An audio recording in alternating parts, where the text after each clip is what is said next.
When you get to advancing years, you start to have other worries and other thoughts, i.e., what if I lose my marbles? Am I going to be able to make decisions for myself? What's going to happen to my finances in the event that something happens to me? What if I need to go in a care home? How's it going to be paid for? These are all things that a lot of people eventually start to consider, even though they don't want to. And there's somebody in a family that has to take responsibility for this at some point, and they are granted power of attorney over that person's affairs. And this person has to be trustworthy, a son, a daughter, a brother, a sister, whatever. And you have to trust that they will do the right thing with everything that you've worked hard to build up over the years. Well, it doesn't always work out that way, and it's very sad when you hear things like this.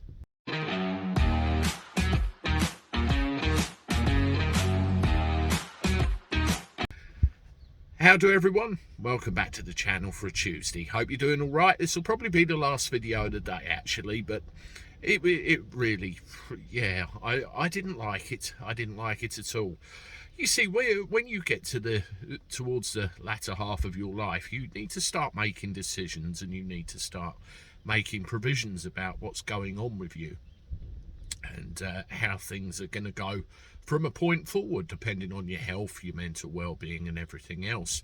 And sometimes you have to pull in somebody to, deal with all of this for you. Let me show you a picture of somebody. This is John Longley. He had a sister who was absolutely riddled with dementia and in a home, and he was given power of attorney over her affairs. And one of the responsibilities he had was regular payments to the care home she was in to pay the bills. And as we know, they can mount up to be quite expensive. We have something similar going on in my family at the moment, and believe you me, it ain't cheap. Well, there was £312,000, give or take, sitting there for this to be able to happen, and it was John's responsibility to get these bills paid and his sister looked after. Well, over the course of time, John decided that he was going to dip his hand in the till, as a dodgy shopkeeper would in a shop.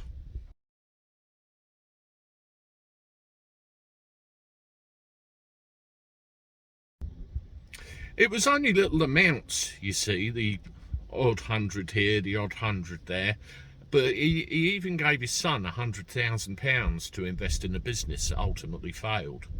Where did that £100,000 come from, I wonder? And all these little amounts add up to a great big amount, and in the end she only had £17.50 left in her bank account to pay all these expensive care bills. The care home where his sister was started getting checks that were bouncing and erratic payments, so he was running out of breathing room really. The whole thing went to court, and he was found guilty of one count of fraud and jailed for 3.5 years, I think it was, if my memory serves, and that's where he got sent down. But really the moral of the story is, how could somebody do this to their own sister, their own flesh and blood? Some people just, it beggars belief. He actually pleaded guilty to fraud. I'll give him that. He said, yes, I did it. But he couldn't understand how the amount of money he was taking out ended up being the sum it was. Be very careful, folks, who you trust your worldly goods with. It's a really, really sad story. And unfortunately, some of this does happen far too often. Let me know what you think of this, or if you've had similar, but it really made the hairs of my neck stand on end, to be honest. Anyway, I'm off for the day. Hope you have a good evening, the rest of you, and I'll see you tomorrow with another live stream and more content. Till then, toodaloo.